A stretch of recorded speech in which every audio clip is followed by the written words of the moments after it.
Hello, my dear friend, settle in comfortably. Let your breathing slow just a little as we step gently into another time. Imagine you are living in medieval Europe. There are no modern laws written clearly for everyone to see. No police as we know them today. No hospitals on every corner. Life is fragile, uncertain, and often short. In this world, rules are not created for comfort. They are created to keep people alive. Tonight, we will take a slow walk through some of the strangest medieval rules that ever existed. At first, these rules may sound silly, harsh, or even cruel. But as we move gently through this world, you will begin to understand something important. These rules were not random. They were shaped by fear, disease, fire, hunger, and survival. Imagine narrow streets made of wood and stone, houses packed tightly together, open fires burning day and night, animals roaming freely, waste dumped into the streets. In a place like this, one small mistake could destroy an entire town. One sickness could wipe out a family. One careless act could start a fire that burned everything. This is why medieval people lived under rules that controlled daily life in ways that feel strange today. Rules about what you could wear, when you could bathe, how you cooked, where you walked, even how loud you were allowed to be at night. These rules were not designed to make life pleasant. They were designed to prevent chaos. Let's begin with one of the most surprising parts of medieval life. The rules about fire. Fire was life. It cooked food. It kept people warm. It provided light in the dark. But fire was also the greatest danger. Entire cities could burn in a single night.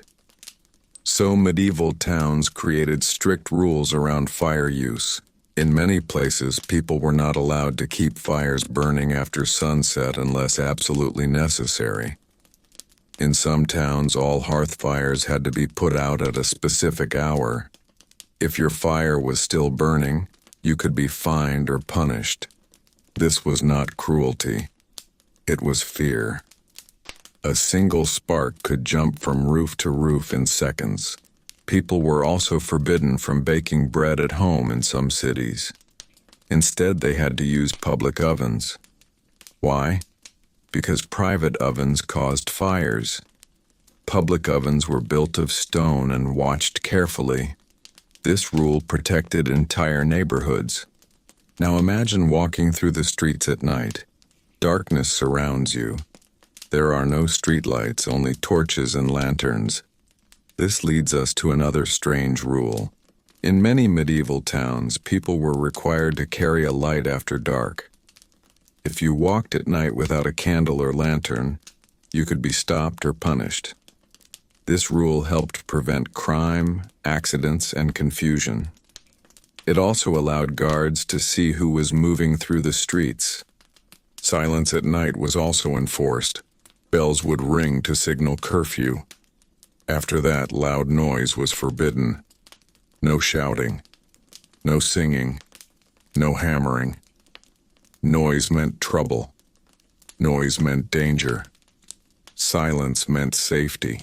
Now let's move gently toward another area of life that was heavily controlled. Clothing. Medieval laws decided what you were allowed to wear based on your social class. These were called sumptuary laws. A farmer could not dress like a noble. A merchant could not wear royal colors. Certain fabrics, furs, and colors were forbidden to most people. At first, this feels unfair. But these rules helped maintain order. Clothing told everyone who you were. It prevented people from pretending to be someone else. In a world without ID cards, clothing was identity. Some colors were restricted because they were expensive to produce. Purple dye, for example, required enormous effort. Allowing everyone to wear it would collapse its value. These rules protected the economy and social structure. Now imagine illness spreading through a medieval town. There are no antibiotics, no understanding of germs. Disease feels like a curse sent by unseen forces. This brings us to some of the strangest and strictest rules of all. During plagues, people were forbidden from leaving their homes. Doors were marked, windows sealed. Families were locked inside together. Food was sometimes passed through small openings. This sounds terrifying, and it was. But it slowed the spread of disease. Some towns required people to carry flowers, herbs, or spices in public. They believed bad smells caused illness. While the reasoning was wrong, the rule had an effect. People stayed farther apart. Crowds were avoided. This reduced transmission. Bathing rules were also strange. In some periods, public baths were closed entirely. People believed warm water opened the body to sickness. While incorrect, this rule often appeared during outbreaks, when large gatherings in bathhouses increased risk. Even waste was controlled by law. You could not dump waste anywhere you wanted.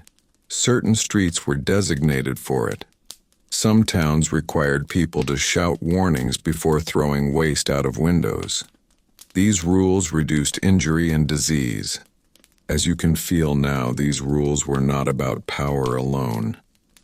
They were about control in a world that felt constantly out of control.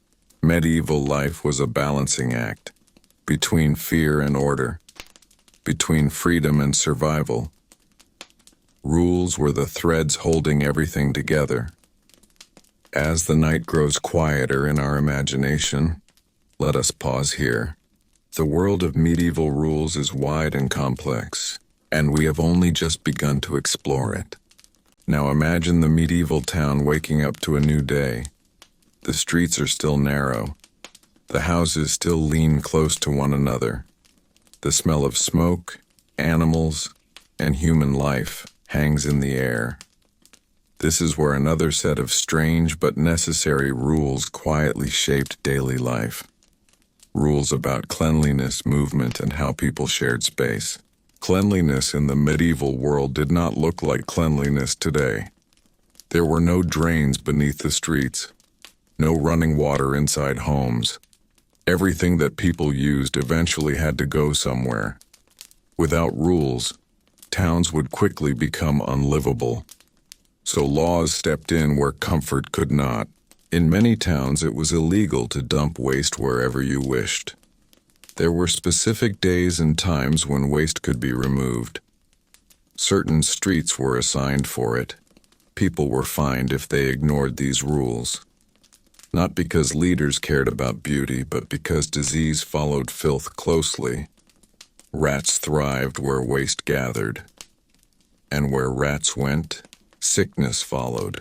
One of the strangest rules required people to shout warnings before throwing anything from a window. If waste, water, or scraps were tossed into the street, a loud call had to be made first. This protected people walking below. It reduced injuries. It saved lives. What sounds odd today was simply common sense then. Crowds were another danger. Medieval markets were busy, noisy, and tightly packed. With animals, carts, fires, and people all moving together, accidents were common. So towns created rules about when markets could open, how stalls were placed, and how wide paths had to remain clear. Blocking a street or doorway could result in punishment. Emergency access mattered even then. Some towns limited how many people could gather in one place at once. Religious festivals, weddings, and celebrations were watched carefully. Too many people meant panic if something went wrong. A fire, a fight, a sudden illness. These rules were not about stopping joy. They were about preventing disaster. Animals were also controlled by law. Pigs were especially common in medieval towns. They roamed freely, eating scraps. But pigs could knock over children. spread disease, and damage property. Many towns passed laws banning pigs from streets or requiring them to be tied or penned. This sounds strict, but it made daily life safer. Dogs, too, were sometimes restricted. Stray animals were seen as dangerous, especially during disease outbreaks. Rules limited how many animals a household could keep. This reduced bites, noise, and the spread of sickness. Now imagine walking through this town again, but this time during illness. A fever spreads. People fall sick quickly. Fear moves faster than truth. In response, towns enforced rules that limited movement. Travelers were often required to stay outside city walls for days before entering. This early form of quarantine protected residents. Inns near city gates became holding places for outsiders. It was uncomfortable, sometimes cruel, but it slowed disease. If someone became ill, their home could be marked. Neighbors avoided it. Supplies were delivered quietly. These rules isolated sickness before people understood germs. They did not always work, but without them, far more people would have died. Noise was also controlled during times of sickness. Bells rang differently. Gatherings were reduced. Funerals were restricted. Loud public displays were discouraged. Calm reduced panic. Panic caused crowds. Crowds spread disease. All these rules shaped how medieval people moved, spoke, gathered, and lived together. Freedom existed, but it was carefully balanced against survival. Life was shared closely, so behavior had to be controlled. As you rest inside this world, you can feel how these strange rules formed an invisible net. A fragile system holding life together in a dangerous time. As the day quiets in our imagination, let us pause again. There are still more rules waiting. Rules about food, work, and even sleep. Now imagine the medieval day moving forward deeper into ordinary life. People are hungry more often than they are full. Food is never guaranteed. One bad harvest, one harsh winter, one blocked trade route can bring famine. In a world like this, food is not just personal. It is political. It is dangerous. And it must be controlled.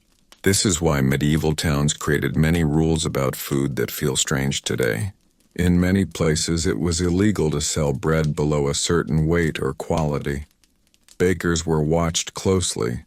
Their loaves were inspected. If bread was too small, too light, or made with poor ingredients, the baker could be fined, shamed publicly, or even imprisoned. This sounds harsh, but bread was life. Most people depended on it to survive. If bakers cheated, people starved. These bread laws were called the Assize of Bread and Ale in parts of Europe. Prices were fixed. Weights were fixed. Even the shape of bread could be regulated. This prevented panic, riots, and hunger-driven violence. When food feels unfair, society breaks. Ale and beer were controlled just as strictly. Water was often unsafe to drink. Fermented drinks were safer. But if brewers watered down their ale or raised prices unfairly, people suffered. So brewing laws existed everywhere. Ale tasters were appointed. Yes, official tasters. They tested quality and strength. Bad ale meant punishment. Some towns banned cooking certain foods inside homes. Strong smells meant spoiled meat. Spoiled meat meant illness. Markets were required to sell fresh goods in the open, where inspectors could see and smell everything.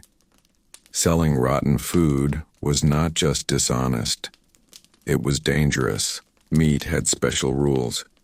Butchers could not slaughter animals just anywhere. Blood and waste attracted animals and disease. so slaughterhouses were placed outside town walls or near rivers. This kept living areas cleaner and safer. Fishing laws were also strict. Fishing during breeding seasons was often forbidden. Overfishing meant starvation later. These rules protected future food supplies, even if people did not fully understand ecosystems yet. Hunting laws might feel unfair to modern ears. Forests were often protected. Common people were forbidden from hunting certain animals. While this protected noble privilege, it also prevented overhunting. If everyone hunted freely, animal populations would collapse. Hunger would follow. Even eating habits were regulated. During shortages, people were forbidden from wasting food.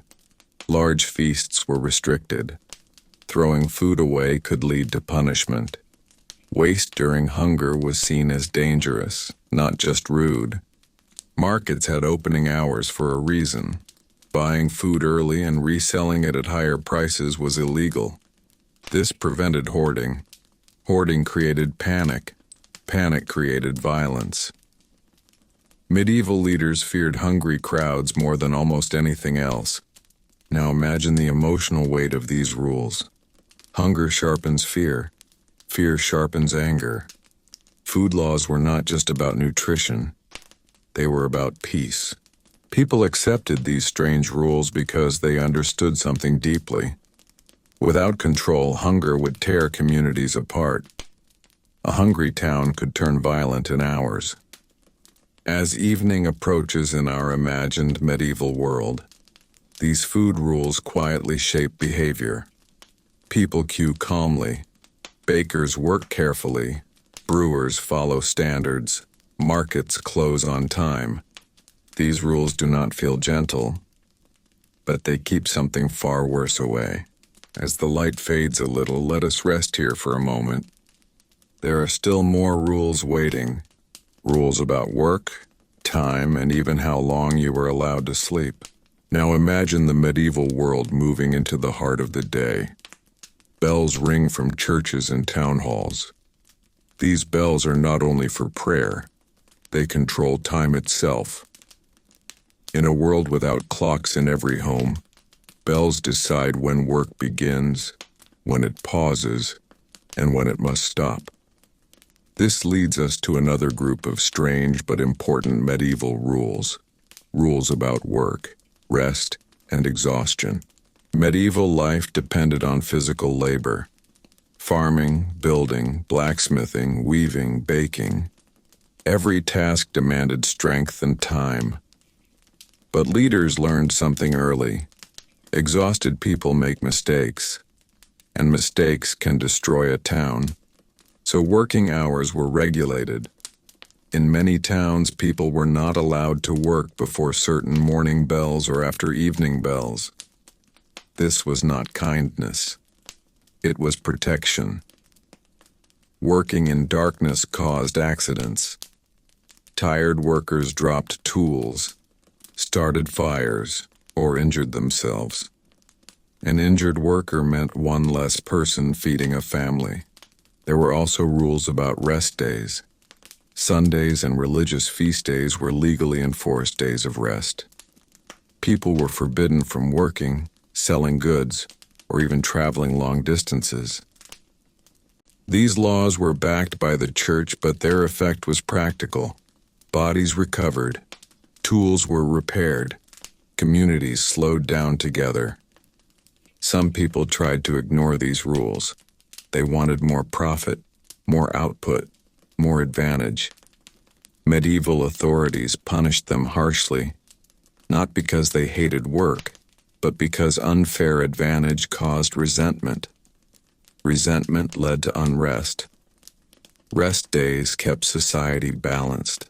Night work was especially restricted. In many towns, blacksmiths, bakers, and carpenters were forbidden from working late unless absolutely necessary. Noise at night disturbed sleep. Lack of sleep weakened people. Weak people got sick more easily. These rules protected health long before medicine could. Guilds played a major role here. Skilled workers belonged to guilds that controlled training, wages, and working hours. You could not simply work whenever you wanted. The guild decided. This prevented exploitation. Apprentices were protected from being worked to exhaustion. Masters were prevented from flooding markets and lowering quality. There were even rules about how long an apprentice could work each day. Long hours damaged learning and caused injuries. A broken hand ended a career. These rules protected skill itself. Seasonal work laws also existed. During harvest, work hours were longer.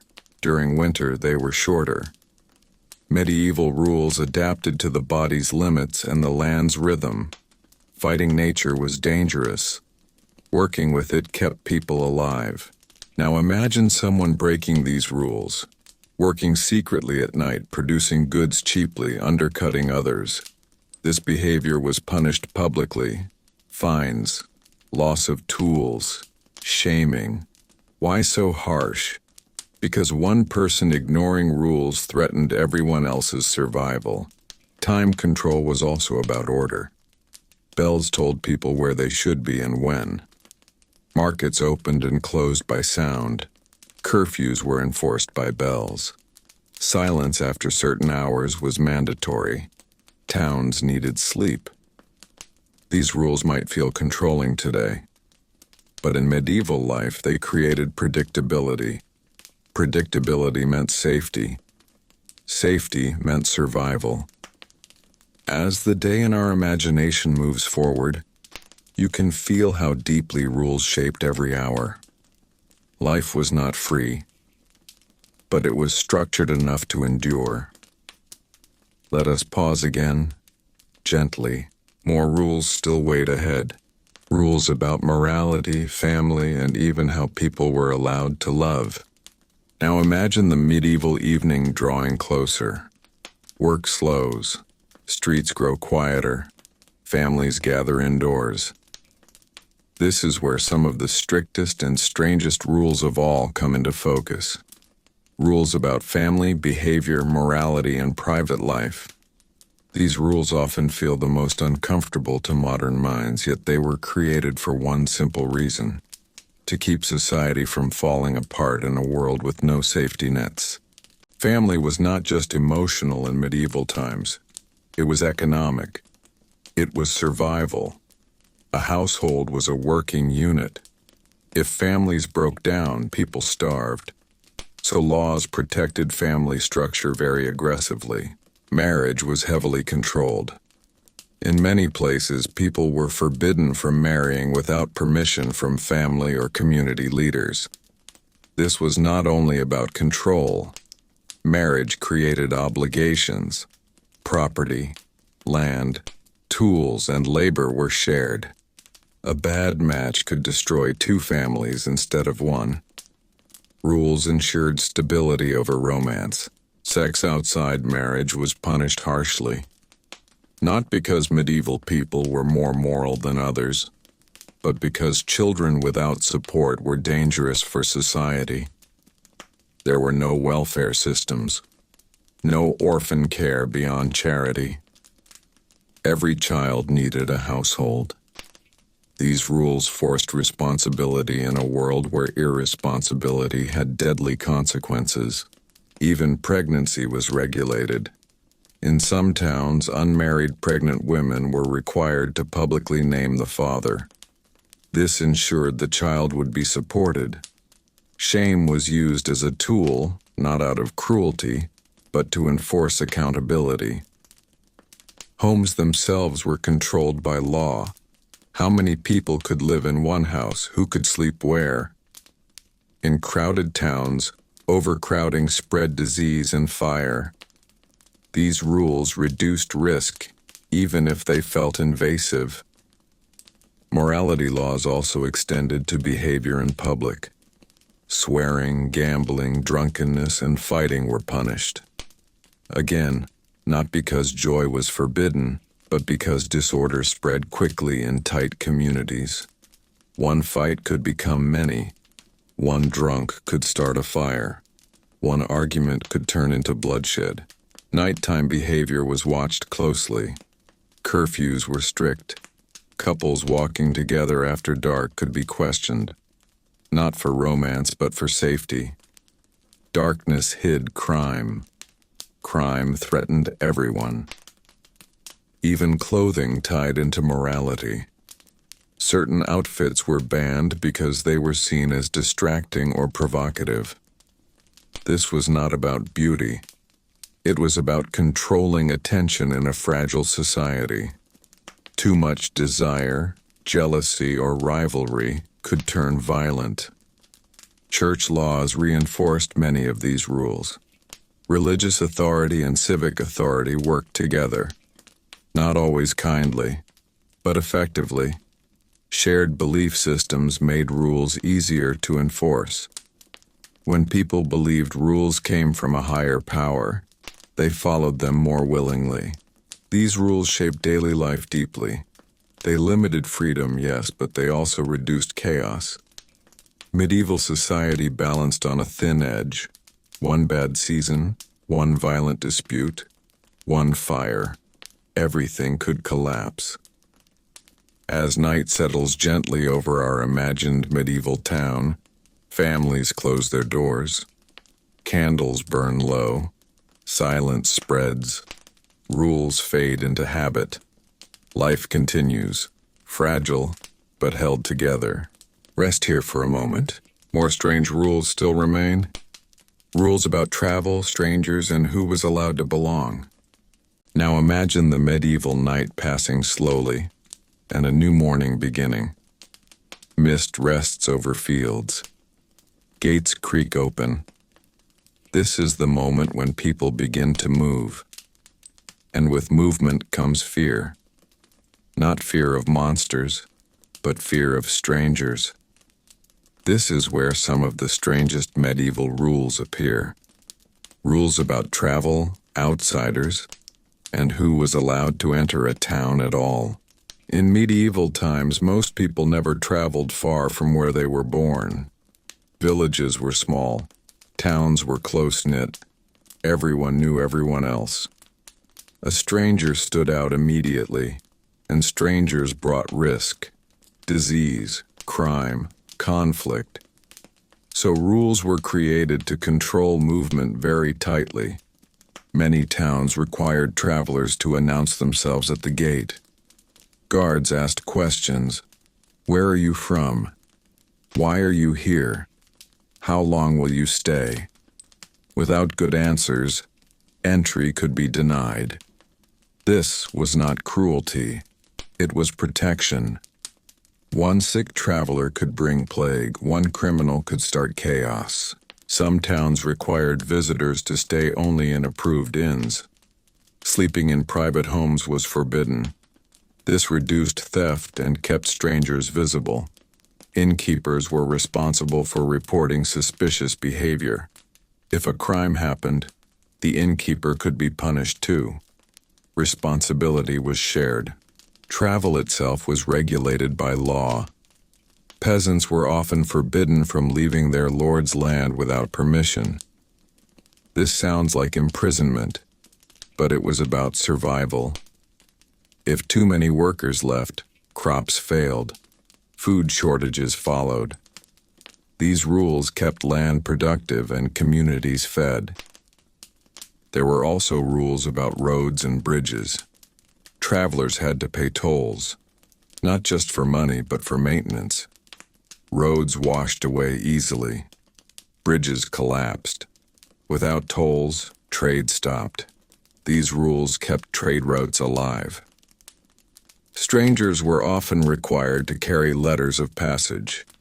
These papers proved who they were and where they came from. Without papers, arrest was possible. Identity mattered in a world without records. Papers reduced suspicion and violence. Beggars and wandering poor were treated differently. Some towns banned them entirely. Others limited how long they could stay. Charity existed, but unlimited movement overwhelmed small communities. Rules controlled compassion so it did not turn into collapse. Even merchants were watched closely. They could only sell in certain places, at certain times, under supervision. This prevented fraud and price manipulation. Trust in trade kept cities alive. Night travel was especially restricted. Gates closed at sunset. Anyone caught inside after dark without permission could be arrested. Darkness hid danger. Curfews saved lives. These rules made medieval life feel enclosed, controlled, watched. But they created safety in a fragile world. Without police, hospitals, or fast communication, prevention was everything. As the imagined day moves forward, you can feel how every road, every gate, every stranger was shaped by fear and necessity. Rules were walls, invisible but strong. Pause here gently. More rules still wait. Rules about health, cleanliness, and surviving disease. Now imagine the medieval town later in the day, when people return from fields and roads. The sun is still low and soft. Smoke rises gently from chimneys. This is the part of life where danger could not be seen, only felt. Illness, infection, rot, smell. Medieval people did not understand germs, but they understood patterns. And from those patterns came some very strange but deeply important rules about health and cleanliness. Medieval towns were crowded. Streets were narrow. Houses leaned close to one another. Animals lived near people. Waste had to go somewhere. Without rules, sickness spread quickly.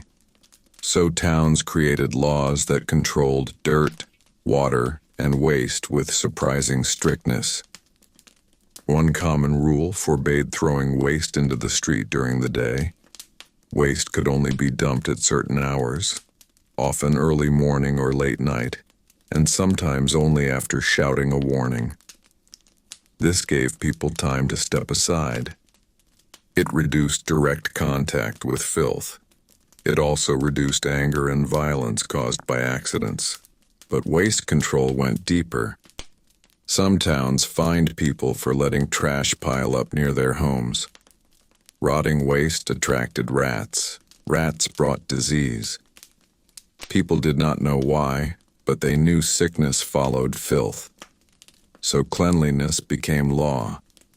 Water rules were even stricter. Wells and public fountains were protected by law. Washing animals, clothes, or tools in drinking water was forbidden.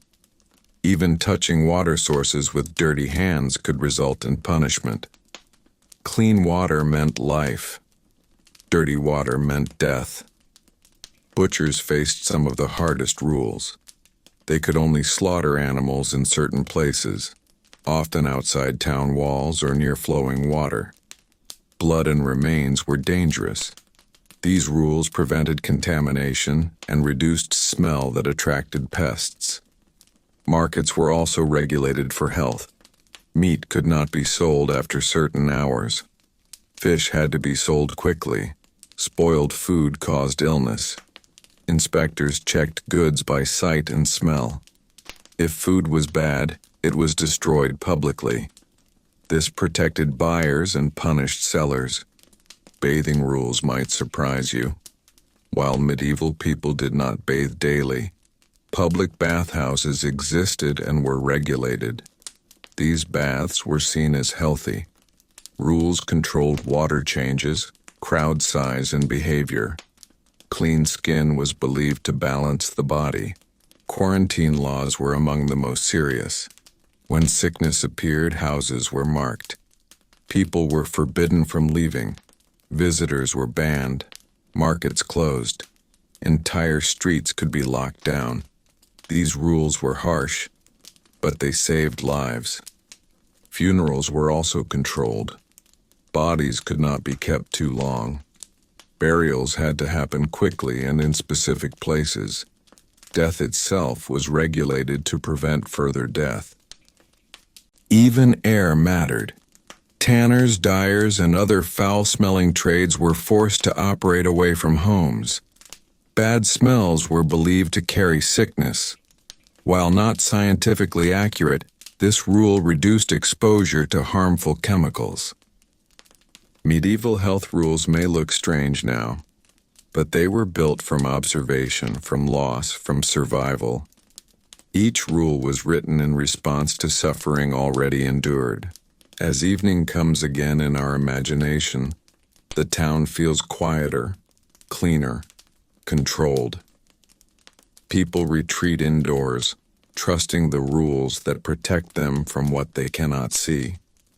Now imagine the medieval world stretching outward beyond the town walls. Fields roll gently. Forests stand dark and quiet. Animals move through both spaces, some owned, some wild, all important. This is where another strange set of medieval rules comes into view. Rules about animals, nature, and how humans tried to live beside forces they could never fully control. Animals were central to medieval life. They were food, labor, wealth, and danger all at once. So laws governed them carefully. Livestock could not wander freely through towns. Pigs, goats, and chickens had to be kept under control. Loose animals destroyed crops, spread waste, and caused injuries. Owners were fined heavily for damage.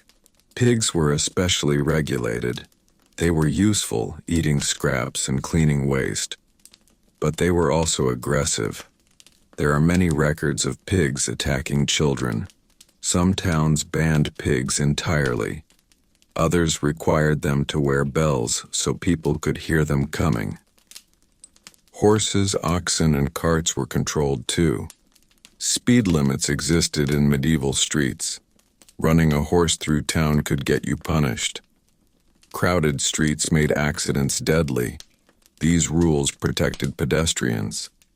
Dogs had laws as well. Stray dogs were seen as a threat. They spread disease and attacked livestock. Some towns required dogs to be leashed or muzzled. Others culled strays regularly. These rules were cruel by modern standards, but they reduced risk. Wild animals were also regulated. Hunting was restricted by class and season. Forest laws forbade common people from hunting deer or boar. This protected animal populations and ensured food for the future. Breaking forest laws could mean severe punishment. Forests themselves were controlled spaces. People could not cut wood freely. Certain trees were protected. Overcutting led to shortages of fuel and building materials. Medieval rulers understood sustainability without using the word. Waterways had strict rules. Fishing was regulated. Nets had size limits. Fishing during spawning seasons was forbidden. These laws protected fish populations. Communities depended on rivers for food. Even birds were protected in some areas. Nest destruction was fined. Egg collection was limited. Again, survival required balance. Nature was unpredictable. Floods, droughts, and storms could destroy entire regions. Medieval rules tried to reduce human pressure on fragile systems. They did not dominate nature. They negotiated with it. Animals were sometimes put on trial. This sounds absurd, but it reflects something important. When an animal killed a person, especially a child, it was treated as a social crime. The community needed closure. Trials created order and chaos. As dusk settles again, animals are brought inside. Gates close. Forests grow dark. People feel safer behind walls and rules. Now imagine the medieval town at its busiest point. The sun is higher. Voices fill the streets. Markets are open. This is where money changes hands, and where some of the strangest but most necessary rules come alive. Rules about trade, prices, honesty, and fairness. In a world where one bad deal could ruin a family, these rules were not optional. They were survival. Medieval markets were tightly controlled spaces. You could not sell wherever you wanted. Markets opened only on specific days at specific times, often announced by bells. Selling outside official hours was illegal. This prevented cheating and ensured everyone had equal access to buyers. Prices were regulated too.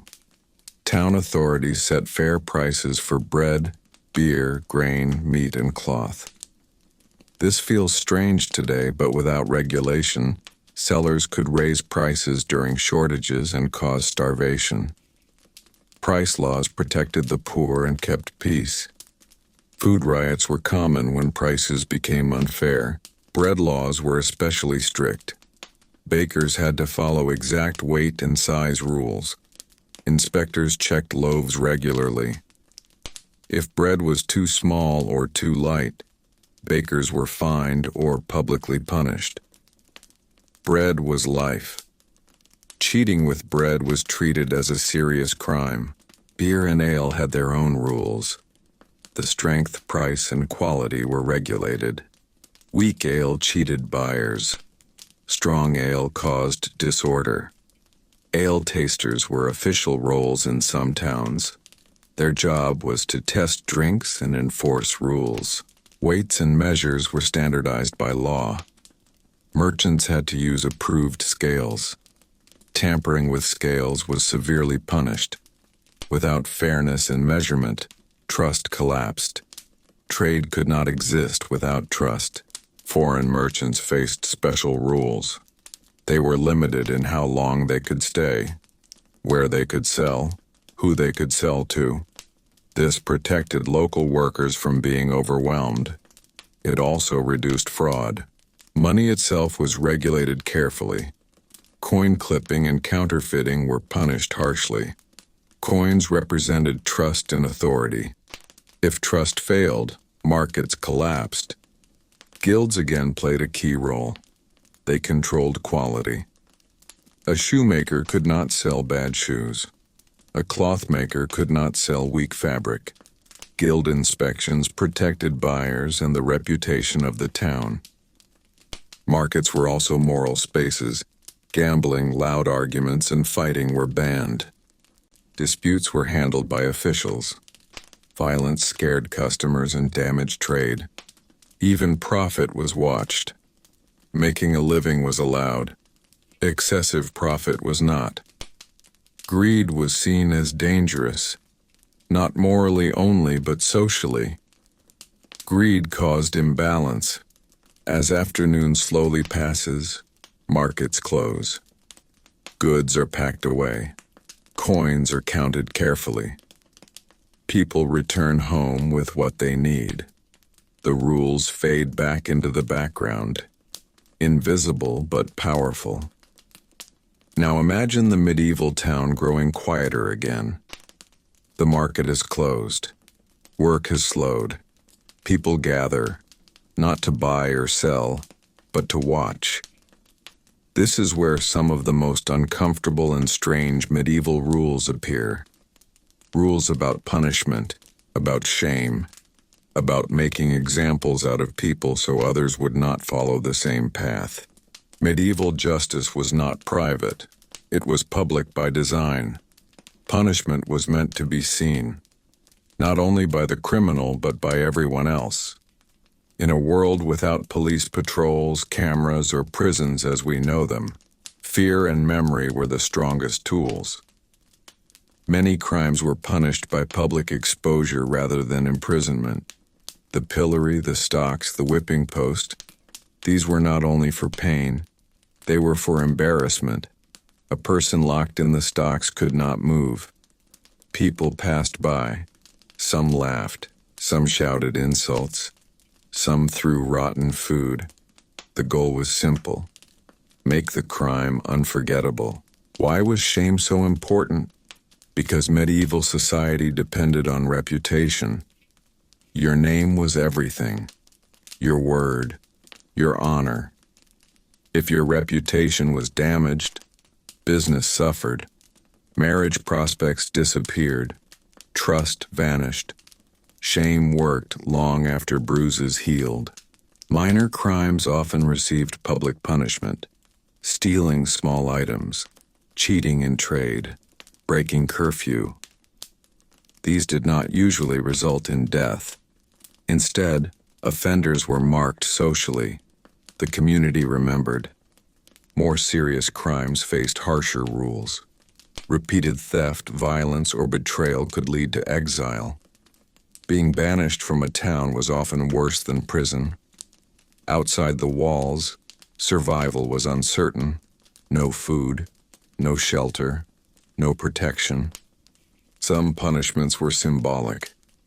A dishonest baker might be forced to carry bad bread through the streets. A liar might have their tongue symbolically marked. These punishments taught lessons without constant enforcement. Execution existed, but it was rare compared to popular imagination. Death was expensive.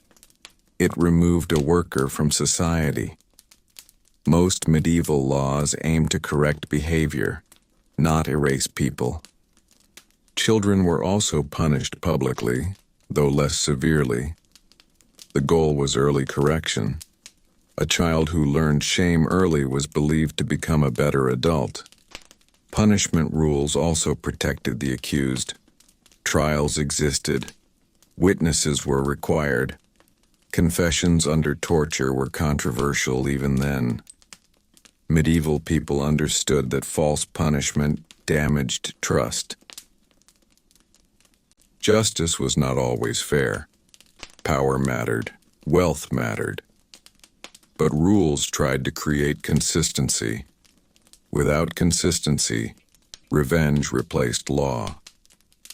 Public punishment days became events. People gathered, vendors sold food, children watched. This seems disturbing now, but it served a purpose. It reminded everyone where the boundaries were. As the day darkens, the square empties. The lesson has been delivered, the town moves on, the rule has done its work.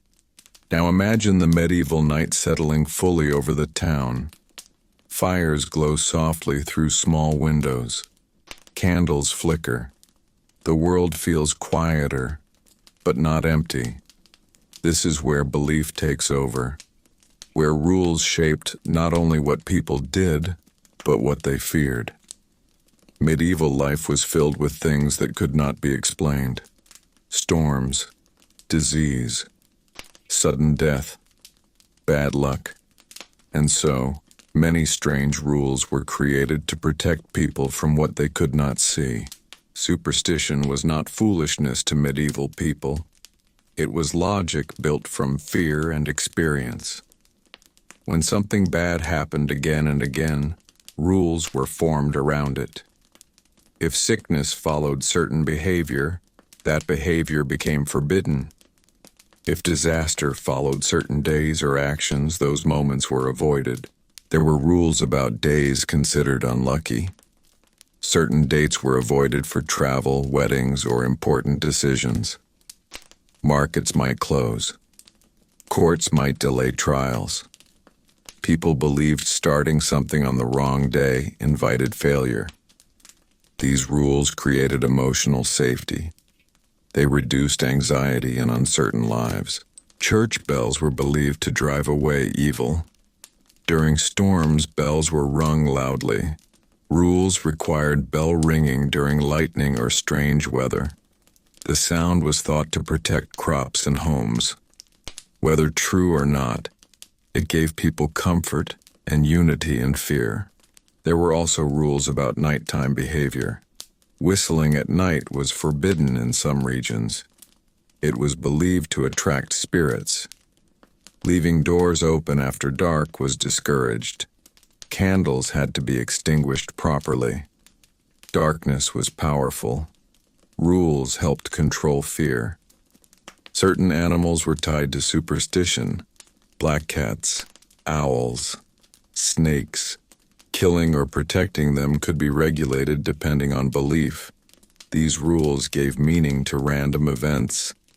If misfortune came, people believed they had ignored a rule. Healing rules were deeply tied to belief.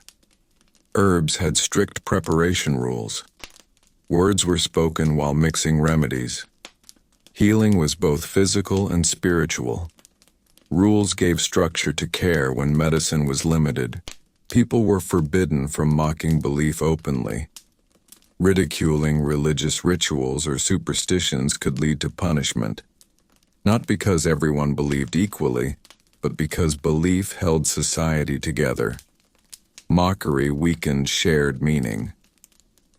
Even dreams were regulated in some places. Prophetic dreams were taken seriously. People were encouraged to report certain dreams to priests or elders. Dreams were seen as warnings or guidance. Ignoring them was considered dangerous. Magic was feared, but also controlled. Some forms of folk magic were tolerated, others were banned. The line was unclear. Rules tried to separate protection from harm. These beliefs and rules filled the silence of medieval nights. They explained the unexplainable. They softened fear. They gave people something to hold on to when logic failed. As the town sleeps, belief stands guard, invisible but powerful. Another layer of rules protecting fragile lives. Now imagine the medieval town waking again, slowly and quietly after a long night. Doors open, smoke rises. People step outside and immediately know who belongs and who does not. This feeling did not come only from faces. It came from rules, deep rules about identity, belonging, and place. These rules may feel harsh today, but in medieval life they held fragile societies together. In medieval times, identity was not personal in the modern sense. It was communal. Who you were depended on where you were born, who your family was, and what work you did. Rules reinforced this every day. Clothing laws, speech laws, and behavior laws all reminded people of their place. Sumptuary laws controlled what people could wear. Certain colors, fabrics, and decorations were restricted to certain classes. Silk, fine wool, fur, gold trim. These were not fashion rules. They were visibility rules. In crowded towns, people needed to know instantly who held authority. Clothing made hierarchy visible. Breaking these rules was serious. A peasant dressed like a noble threatened order. Confusion led to resentment. Resentment led to violence. These rules reduced conflict by keeping roles clear. Names mattered too. Surnames often came from jobs. Smith, baker, miller. People were tied to function. Changing professions without permission was sometimes illegal. This sounds limiting, but it ensured towns had all the skills they needed. Too many bakers and no blacksmith meant disaster. Guild membership defined identity strongly. You were not just a person. You were a shoemaker of this guild, in this town, under these rules. Guild colors, symbols, and rituals reinforced belonging. Being expelled meant social death. Even speech was regulated. Speaking against the town, the lord or the church could be punished. Not all criticism was banned, but public disruption was dangerous. Words could start riots. Silence preserved peace. Foreigners had separate identity rules. They were marked by accent, dress, or documents. This was not always hatred. It was caution. Familiar people were predictable. Strangers were unknown variables in a delicate system. Religion shaped identity deeply. You were known by how you worshipped. Absence from rituals raised suspicion. Rules required attendance not just for faith but for unity. Shared belief synchronized communities. Women had identity rules tied to family status. Married, unmarried, widow. Each carried expectations. These rules offered protection and limitation at the same time. Without identity, women were vulnerable. With identity, they were restricted. Children learned identity early. They dressed like their parents, worked alongside them, learned rules before freedom. This created continuity across generations. Identity rules made medieval life predictable. Predictability reduced fear. Fear destroyed cooperation. As the imagined day moves forward, you can feel how every interaction rests on unspoken rules. Who bows? Who speaks first? Who steps aside? Order lives in these details. Now imagine the medieval world slowing once again, not into night, but into reflection. Life in medieval times lived very close to death. Illness, accidents, hunger, and war were never far away. Because of this, death was not avoided or hidden. It was organized, controlled, surrounded by rules. These rules may seem strange today, but they helped people face something they could not escape. Medieval people prepared for death throughout their lives. Laws and customs guided how people should die, how bodies should be treated, and how the living should behave afterward. Without these rules, fear and chaos would spread quickly. One of the most important rules was about dying properly. People were expected to confess, settle debts, and make peace before death. Sudden death was feared, not only because of pain but because it left no time to prepare. Preparation gave meaning and control. Wills were strongly encouraged, even among the poor. People left tools, clothes, land, and small amounts of money to family or church. This prevented fighting after death. Inheritance rules were strict. Who received what was defined by law. This protected families from tearing themselves apart. Burial rules were detailed. Bodies had to be buried quickly, usually within a day or two. Keeping a body too long was forbidden. This was partly religious, but also practical. Decay spread disease. Quick burial protected the living. Where someone was buried mattered deeply. Churchyards were preferred. Burial inside churches was reserved for the wealthy or powerful. Rules controlled space carefully. Overcrowding graves caused health problems. Funeral behavior was regulated too. Excessive mourning could be punished. Loud wailing, tearing clothes, or public hysteria were discouraged. Grief was allowed, but not chaos. Emotional control kept communities stable. There were also rules about who could attend funerals. During times of disease, gatherings were limited. These early crowd control laws reduced spread of illness. Grave goods were restricted. Burying valuable items wasted resources needed by the living. Medieval society could not afford luxury in death. Rules redirected wealth back into the community. Even remembrance was regulated. Anniversary prayers, memorial donations, church services. These practices kept the dead present but controlled. Memory was shared, not overwhelming. Executions and deaths of criminals had separate rules. Bodies were sometimes denied proper burial as punishment. This reinforced social boundaries even after death. Children learned about death early. They attended funerals, they saw graves. Death was not hidden. Rules helped make it familiar, not terrifying. Legacy mattered deeply. A good death meant a good memory. Rules shaped how people were remembered. Reputation survived death. As evening settles again in our imagination, bells toll softly. Another life has ended somewhere. But the town continues, guided by rules that turn loss into order.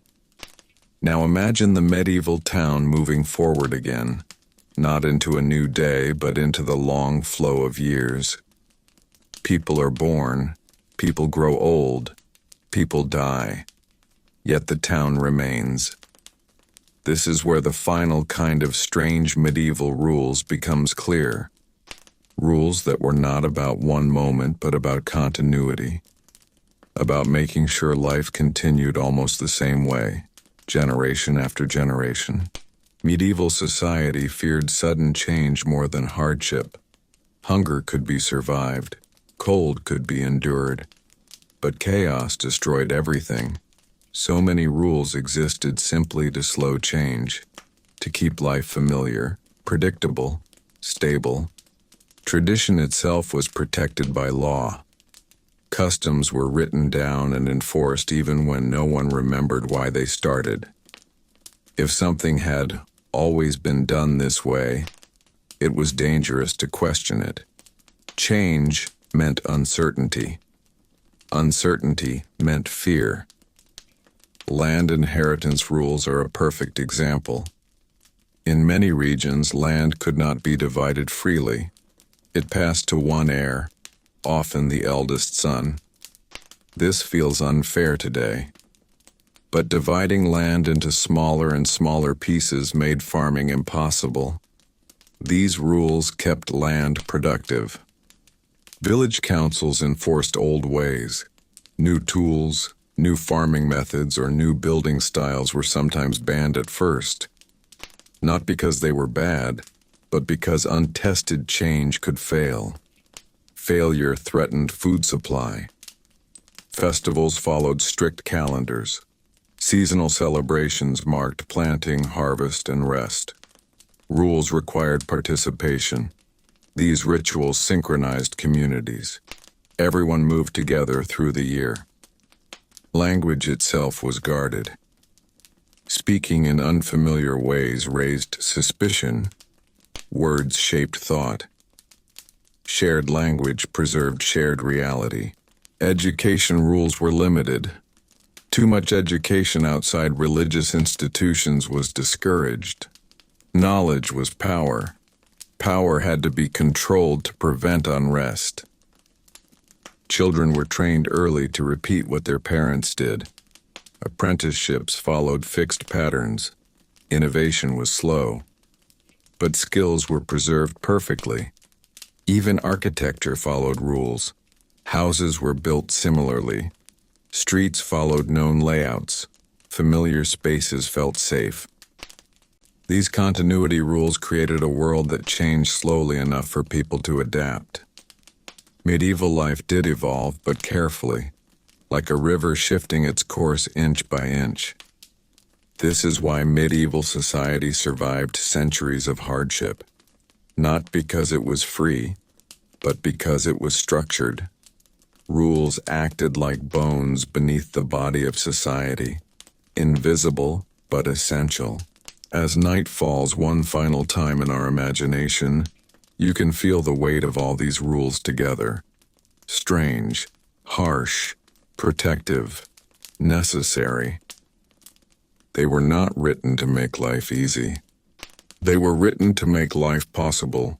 Now imagine stepping back and looking at the medieval world from a distance, slowly and calmly, as if you are watching a town breathe. From far away, all the rules we have explored begin to connect. What once looked strange, harsh, or unnecessary starts to reveal a quiet logic underneath. This final layer of rules was not written for comfort, freedom, or happiness. It was written to protect something far more fragile, survival itself. Medieval life existed without modern systems. No hospitals as we know them. No police force watching every corner. No fast communication. No safety nets. If something went wrong, there was often no second chance. One fire could erase a town. One disease could empty streets. One food shortage could lead to violence. So rules were created like invisible walls, holding everything in place. Every rule reduced risk, even the most uncomfortable ones. Clothing laws reduced jealousy. Curfews reduced crime. Market rules reduced hunger. Family rules reduced abandonment. Health rules reduced disease. Travel rules reduced invasion. Punishment rules reduced repetition. Belief rules reduced fear. Together they formed a system that quietly absorbed pressure. Many rules worked by limiting choice. That feels cruel today. But choice was dangerous in a world without backup. Freedom without protection leads to collapse. Medieval people understood this through experience, not theory. Their rules were written in response to disasters already survived. These laws also created shared responsibility. If one person broke a rule, everyone felt the consequences. So enforcement became communal. Neighbors watched neighbors. Guilds watched members. Towns watched travelers. This constant awareness replaced modern institutions. Even shame had a purpose. It was a tool that cost nothing but worked deeply. It stayed in memory.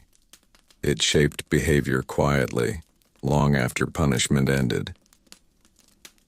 Medieval justice was less about correction and more about memory. What is most important to understand is this: medieval people were not foolish or cruel by nature. They were practical. They lived close to risk. Their rules were built from trial and error across generations. Each strange law is a fossil of a problem once faced. When we listen closely, these rules tell stories of fires that spread too fast, of food that ran out, of strangers who brought sickness, of families that broke and left children starving, of nights that became dangerous, of fear that needed structure. As our imagined medieval town settles fully into silence now, all these rules fade into habit. People do not think about them constantly. They simply live within them. That is how strong systems work. They disappear into daily life. And in that quiet, we can finally understand why medieval rules existed. Not to control people endlessly, but to hold a fragile world together for one more day, and then another, and another. Now imagine the medieval world from inside a single person's mind. Not a king, not a priest, just an ordinary person, a farmer, a baker, a weaver, someone who wakes up, works, eats, and sleeps under all these rules we have talked about. This is where the story becomes quieter, slower, and more human. Most medieval people did not feel constantly oppressed by rules. That may sound surprising, but rules were not experienced as chains every day. They were experienced as routine, as habit, as the normal shape of life. When rules are present from birth, they do not feel heavy. They feel invisible. A child grew up knowing when bells rang, what clothes were worn, where animals stayed, how markets worked, when silence was required. These rules were not explained often. They were absorbed naturally, like language. No one woke up thinking, "I am controlled." They woke up thinking, "This is how life is." Rules brought comfort. Knowing what was allowed and what was forbidden reduced anxiety. In a dangerous world, certainty was calming. People knew what would happen if they followed the rules. They knew what would happen if they did not. That predictability mattered deeply. There was also safety in shared limits. When everyone followed the same rules, no one felt alone.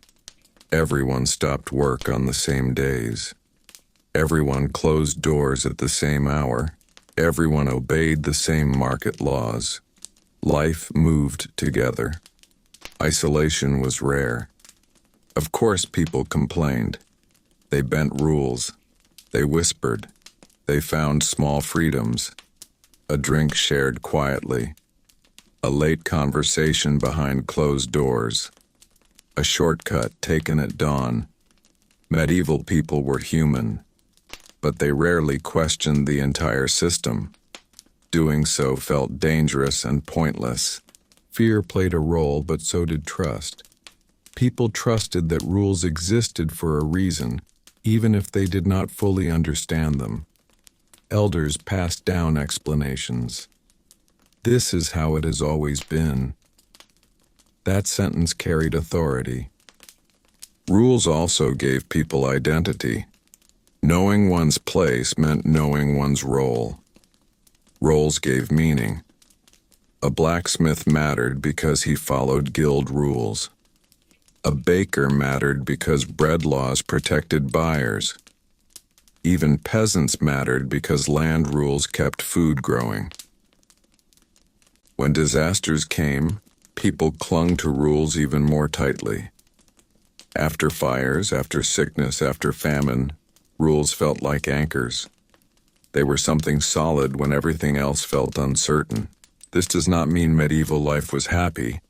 It was hard, painful, exhausting, but rules made suffering predictable.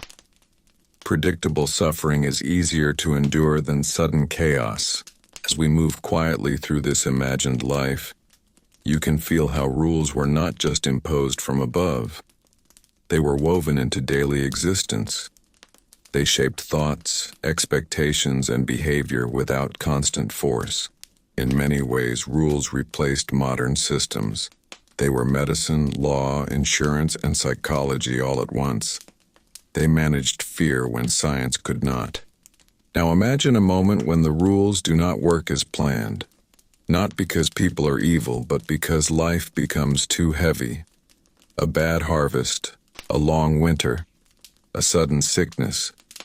This is where medieval rules were tested the most.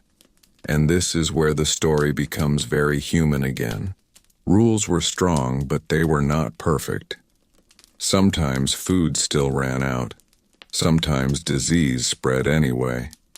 Sometimes fires burned through entire streets despite every precaution. When this happened, people did not immediately abandon rules. Instead, they bent them softly. During famine, market price rules were sometimes quietly ignored. Town leaders allowed higher prices so merchants would continue bringing food. This was not announced loudly. It was understood. Survival mattered more than strict fairness in those moments. Curfews were relaxed during emergencies. People moved at night to carry water, help neighbors, or guard streets. Guards looked the other way. Rules paused without being erased. This flexibility kept trust alive. Church rules also adapted. When too many were sick to attend services, priests visited homes instead. Rituals changed shape, but kept meaning. Belief adjusted to reality. Guilds allowed apprentices to work longer hours during crisis, not for profit, but to rebuild. Again, rules stretched instead of breaking. Even punishment softened at times. Petty theft during famine was sometimes forgiven. Officials understood hunger differently from greed. Mercy became another tool of stability. But when rules failed completely, something dangerous followed. Fear, panic, rumors, blame. Medieval people knew this well. When structure collapsed, violence often followed. That is why rules were restored as soon as possible, even if imperfect. Sometimes new rules were created after disaster. Fire laws became stricter after great fires. Health rules tightened after plagues. Medieval law was slow, but it learned. People talked quietly about these changes. They shared stories. This is what happened last time. Memory shaped future behavior. Experience became law. What is important here is that medieval society was not frozen. It adjusted carefully, slowly, and cautiously. Too much change scared people. But no change at all was impossible. As the imagined town moves forward in time, you can feel resilience growing beneath the rules. People survived not just because of law, but because of shared understanding. Rules worked best when people believed in them, not just feared them.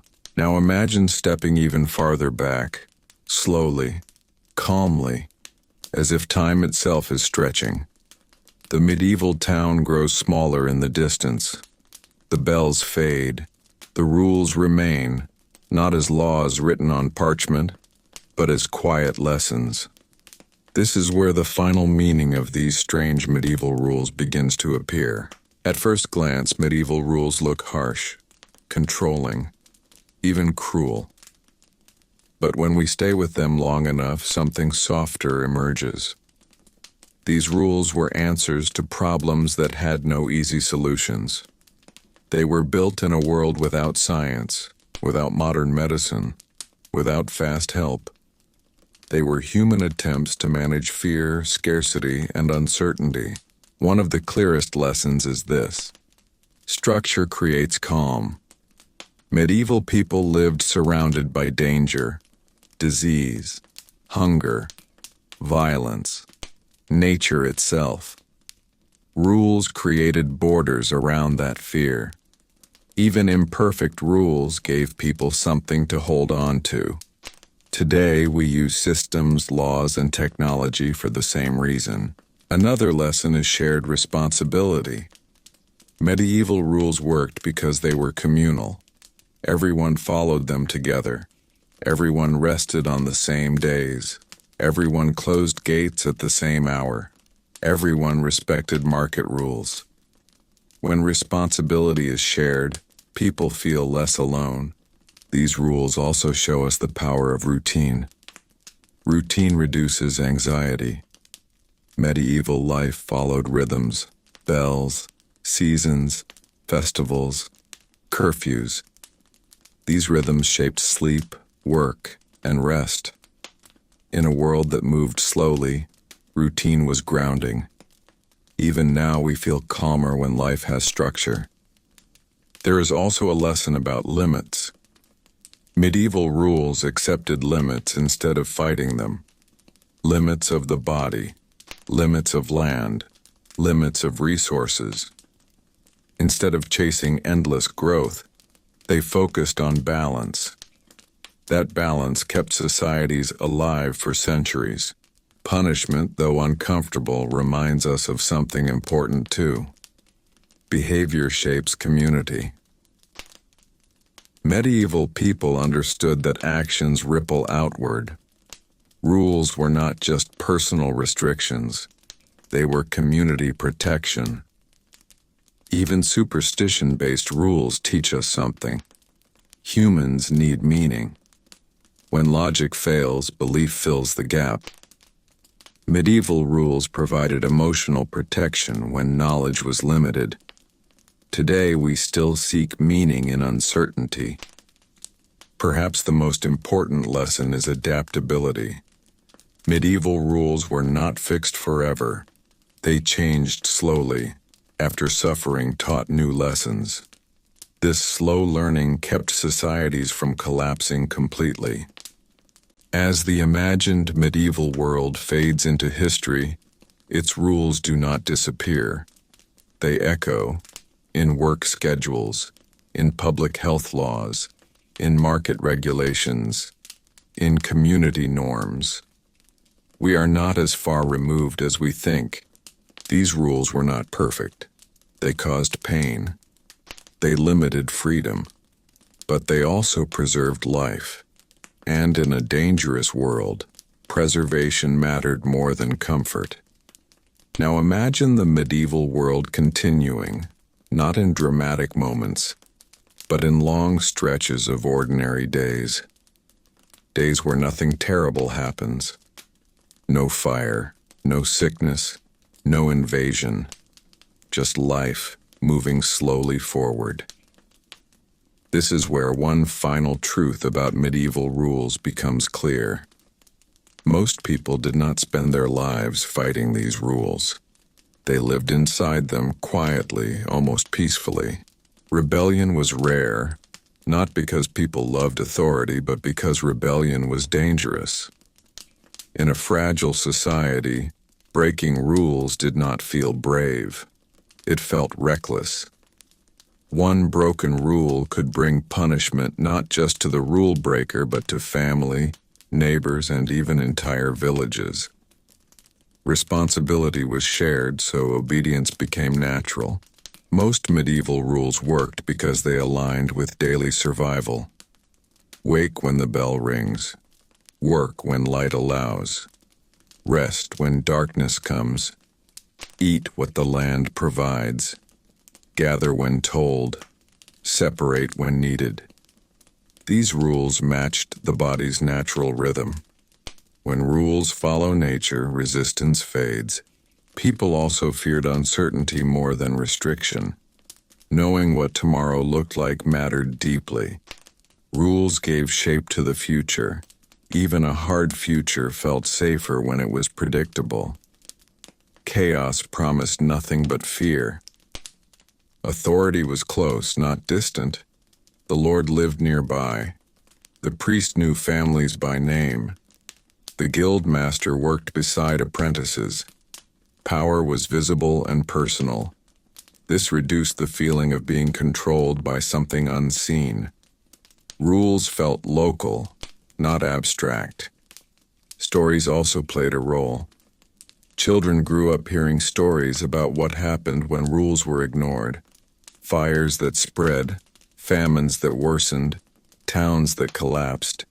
These stories turned rules into warnings, not threats. Punishment reinforced memory, but routine reinforced acceptance.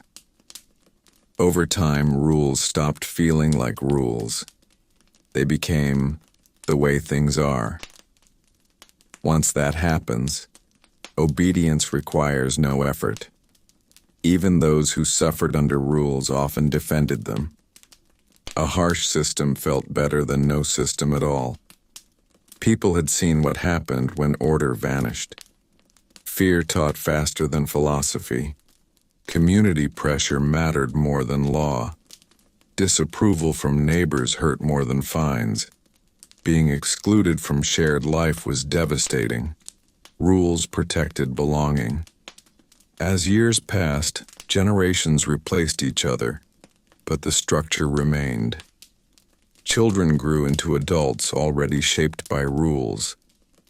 They did not question origins. They inherited habits.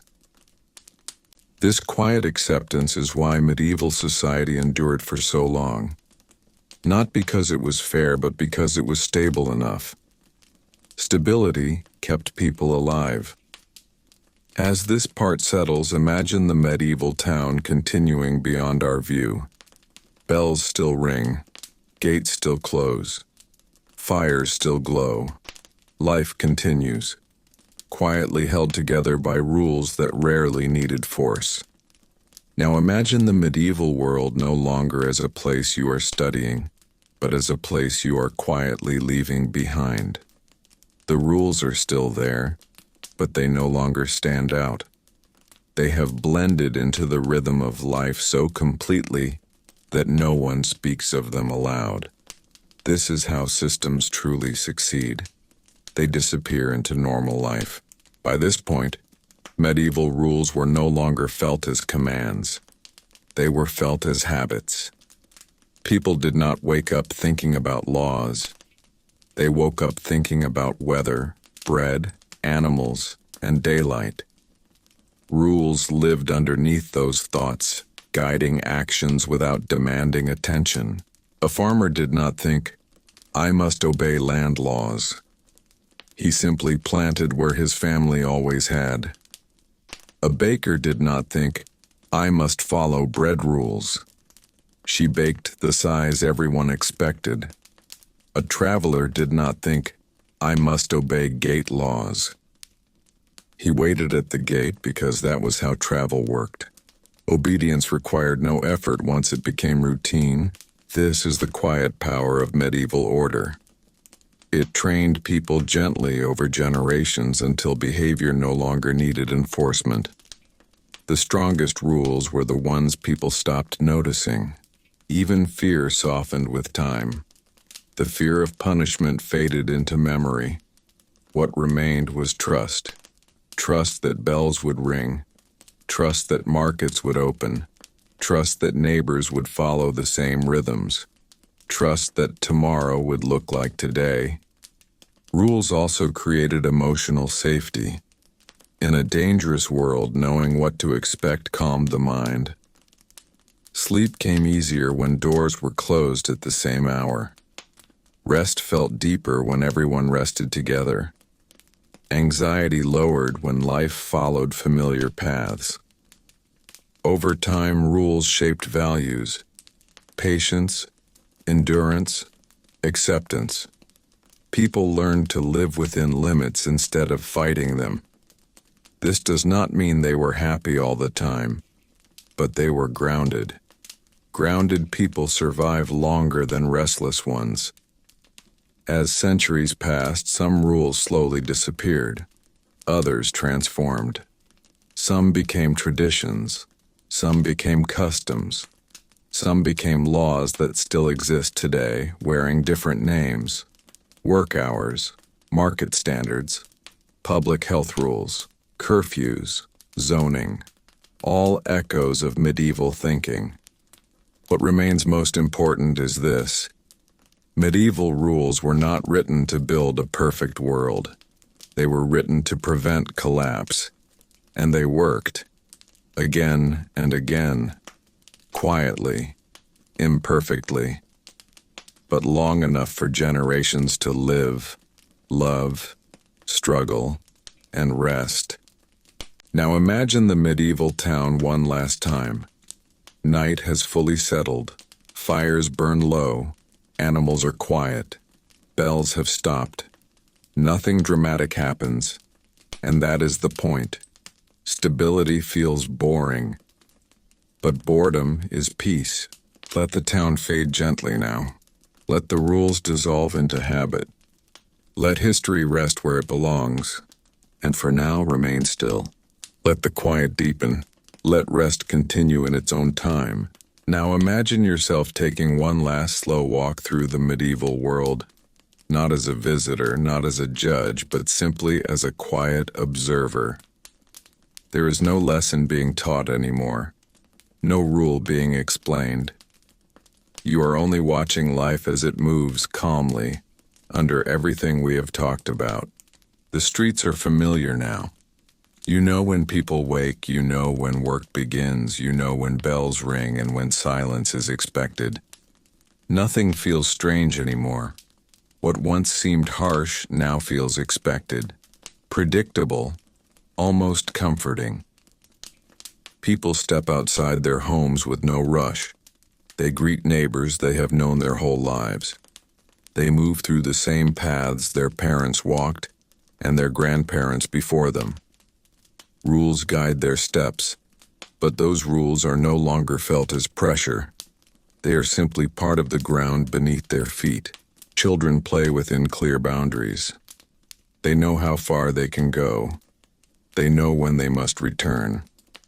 These limits do not feel like cages to them. They feel like safety. Within them, children laugh freely. Outside them, danger lives. Everyone understands this without needing to say it. Work continues steadily, not endlessly, not desperately. People stop when they are meant to stop. Rest when rest is required. The body is respected, not because of kindness, but because exhaustion weakens survival. These rules keep strength alive. Markets open and close on time. Fairness is expected. Cheating is rare, not because people are perfect, but because trust is too valuable to lose. Trust feeds families. Trust keeps peace. At night, doors close gently. Fires are banked low. Animals settle. The town exhales together. Silence spreads, not forced, but shared. People sleep knowing their neighbors are doing the same thing at the same time. That shared rhythm creates deep calm. And slowly, you realize something important. Medieval people were not constantly thinking about rules at all. They were thinking about life, about warmth, about food, about family, about tomorrow. Rules were not the center of their thoughts. They were the background that made thinking about anything else possible. This is why these strange medieval rules existed. Not to dominate life, but to fade behind it. To create a stable stage on which ordinary life could continue day after day, year after year, generation after generation. When we look back now, from a modern distance, it is easy to see only control, only restriction, only severity. But when we step inside their world, slowly and patiently, we see something else too. Care, caution, memory, hard-earned wisdom. These rules were built from pain already suffered, not cruelty imagined. They were scars turned into structure, loss turned into law, fear turned into habit. And because of that, medieval society endured far longer than we often realize. Not because it was free, but because it was held together. Now let the medieval world gently fade away. Let the bells grow distant. Let the streets empty. You do not need to remember every rule. You only need to feel the calm they created. And as that calm settles, allow yourself to rest too. Now imagine time moving even more slowly, like a long breath being released. The medieval world is still there, but it is quieter than ever. Not because people have left, but because everything is working as it should. This is the moment when rules stop being spoken and start living inside people. By this stage, many medieval rules were no longer taught directly. Parents did not sit children down and explain laws in detail. Instead, children watched. They copied. They absorbed behavior simply by being present. This is how rules became memory instead of instruction. A child learned when to lower their voice by noticing silence, learned when to stop playing by watching shadows grow long, learned when to help by seeing others do the same. Rules became instinct. They lived in posture, tone, timing, and habit. This is why medieval communities felt stable even when life was hard. People moved in quiet coordination. No one needed reminders. Bells rang, but even without bells, people knew what time it was meant to be. Time lived inside the body. Elders played a powerful role here. They carried rules not as written words, but as stories. This happened once. We do not do that anymore. That brings trouble. These simple phrases held generations of experience. Stories replaced law books. When someone broke a rule, it felt shocking not because of punishment, but because it broke expectation. It disrupted the shared rhythm. That disruption alone often caused shame. Correction happened quickly and quietly. Rules also softened over time. What began as strict law slowly became custom. What was once punished harshly became discouraged gently. The system did not need constant force anymore. It had matured. This is one reason medieval society could survive long periods without strong central authority. Even when kings were weak or absent, villages continued functioning. The rules were already inside the people. In moments of peace, rules felt almost invisible. People noticed them most during crisis. That is when old habits guided action without debate. Close the gates, share food, guard the sick, protect water, bury the dead, restore order. There is something deeply human in this. We do not live well by thinking constantly. We live well by trusting patterns. Medieval rules created patterns strong enough to carry life forward even when minds were tired and hearts were afraid. As our imagined journey slows further, you can feel the weight of centuries settling into something gentle. Not control, not fear, just continuity. Nothing dramatic happens now, and again that is the point. Life continues quietly, because the rules have done their work. Now imagine the medieval world entering its longest, quietest stretch of time. Not a single day, not a single year, but decades where nothing truly dramatic changes. No great reforms, no sudden freedoms, no collapse either. This long silence is not emptiness, it is success. And it exists because the rules are doing exactly what they were meant to do. In this period, medieval life feels almost still.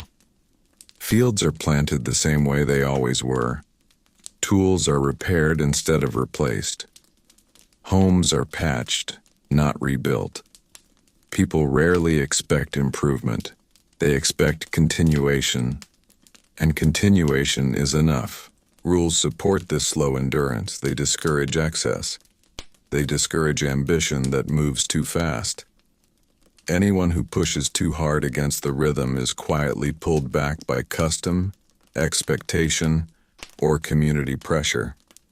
Not violently, gently, like a river guiding a drifting branch back toward the center. This is why medieval societies could survive famine after famine, winter after winter. When food was scarce, people already knew how to reduce. When disease came, people already knew how to separate.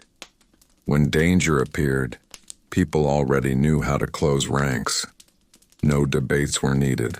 No arguments wasted time. The rules also shaped emotional endurance. Medieval people learned to accept hardship without panic. Panic destroyed cooperation. Rules created emotional breaks. Rituals for grief. Rituals for fear. Rituals for uncertainty. These gave people something to do when nothing could be fixed. Even hope was regulated. People did not hope for dramatic change. They hoped for survival. A good harvest, a healthy child, a quiet winter. Rules kept expectations low enough to prevent despair. Generations passed this mindset forward. Children grew into adults who were not shocked by difficulty. They were prepared for it. Rules did not promise happiness. They promised continuity. And continuity was valuable. Over time, this created a deep cultural patience. Waiting was normal. Endurance was respected. Sudden action was suspicious. Stability became a virtue. This patience also explains why medieval societies resisted rapid change later on. Change threatened the systems that had preserved life for so long. Even when new ideas appeared, they were filtered slowly through old habits. As you sit with this imagined medieval world now, you may notice how quiet it feels. No urgency, no rush, just repetition. But within that repetition is resilience. Nothing is breaking. Nothing is exploding. Nothing is falling apart. And in a world like this, that is everything. Let this long, quiet stretch settle in your mind. Only one final breath remains. One last closing, slow and gentle. Now imagine the medieval world at its most settled point. Not exciting, not changing, just steady. This is the stage most people never talk about, because nothing dramatic happens here. But this calm is not empty. It is carefully built. It exists because rules have done their work so well that life feels almost slow, heavy, and predictable. In this phase, medieval people wake up already knowing the shape of their day. There is no question about what comes next. Morning leads to work. Work leads to shared meals. Meals lead to rest. Rest leads to sleep. Days stack on top of each other like stones, creating a solid structure that does not easily collapse. Rules no longer feel like barriers. They feel like boundaries that hold life in place. Much like walls hold a house upright, rules hold society upright. No one praises the walls every day, but without them, everything falls. People learn patience early. Waiting is normal. Waiting for seasons. Waiting for harvest. Waiting for marriage. Waiting for inheritance. Waiting for death. Rules slow desire and stretch time, making impatience feel unnatural. Because expectations are low, disappointment is softer. People do not expect sudden improvement, they expect survival. And when survival continues, it feels like success. Silence becomes part of life. Silence at night. Silence in churches. Silence during work. Silence is respected because noise signals danger. Fire. Fighting. Disorder. Rules protect silence as much as they protect action. Even joy is quiet. Laughter is softer. Celebrations are limited to certain days. Festivals are allowed, then ended deliberately. Joy without limits can turn into chaos. Rules place joy where it belongs, so it does not overflow. Children grow up absorbing this calm. They do not feel rushed, they do not feel pressured to become more than what they are. They are shaped slowly, like wood drying over years. Strong, stable, not hurried. Elders become anchors. Their value lies not in innovation but in memory. They remember what happens when rules are ignored. They do not shout warnings. They speak quietly, and people listen. In this world, doing nothing dramatic is a sign of health. Stability is admired more than brilliance. Reliability more than ambition. Rules reward those who remain steady. As decades pass, medieval people do not feel trapped in time. They feel held by it. Time moves like a wide river, slow and deep. Rules guide the current so it does not flood or dry up. Now imagine sitting quietly inside this world, feeling its weight and calm together. There is no urgency pulling you forward, no pressure pushing you back, just continuity. This is why medieval rules lasted so long. They taught people how to wait. And waiting in a dangerous world was a skill. Let this calm rest in your mind. Only one final closing remains. Now imagine the medieval world breathing in and out, slowly, almost without sound. This is not a moment in time. It is a state of being.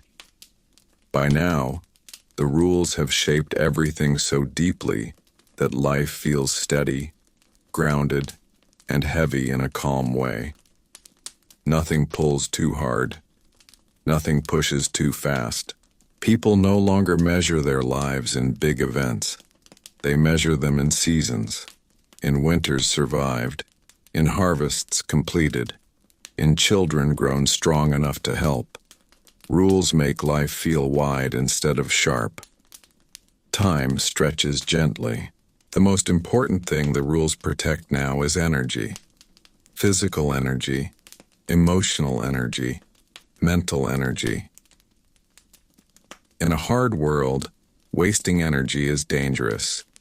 So rules prevent excess movement, excess noise, excess conflict.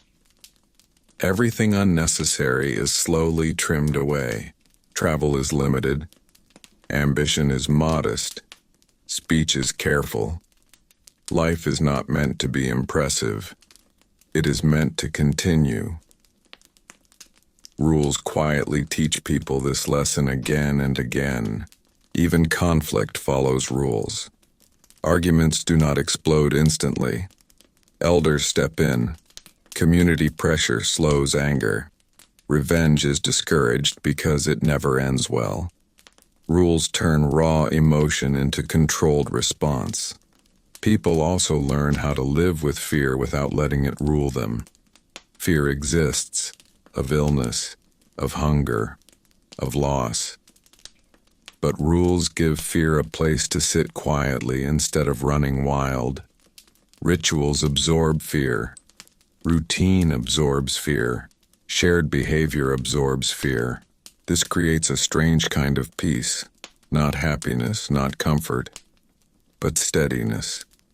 A feeling that tomorrow will arrive in roughly the same shape as today. That feeling allows sleep to come easier at night. Children feel this peace most strongly. They do not know any other way of life. They feel protected by boundaries they cannot name. They sleep, knowing adults follow the same patterns every night. Older people feel peace too, but mixed with fatigue. They know the rules will outlive them. That brings comfort. Their lives matter because they fit into something larger that will continue. The rules also soften grief over time. Death is expected. Loss is shared. Mourning has a shape. Pain does not scatter wildly. It follows paths already walked by others. As the medieval world continues like this, quietly and steadily, you can feel how deeply human this system is. It is not built on ideas. It is built on experience, on mistakes remembered, on disasters survived. Rules are no longer about control. They are about conservation, of life, of strength, of calm. Let this long, slow breath of the medieval world continue. Only one final closing remains now. Now imagine the medieval world at rest, not paused, not frozen, but settled. Everything we have walked through has already happened. The rules have done their work. The people have lived their lives within them. Nothing more needs to be explained. The town is quiet now. Gates are closed. Fires are low. Animals are still. The air feels heavy but calm, like a deep breath held gently. This is the moment medieval people reached every night without naming it. A moment where survival had been achieved for another day. The rules no longer feel separate from life. They are not thoughts. They are not commands. They are simply the shape of things. The way doors close.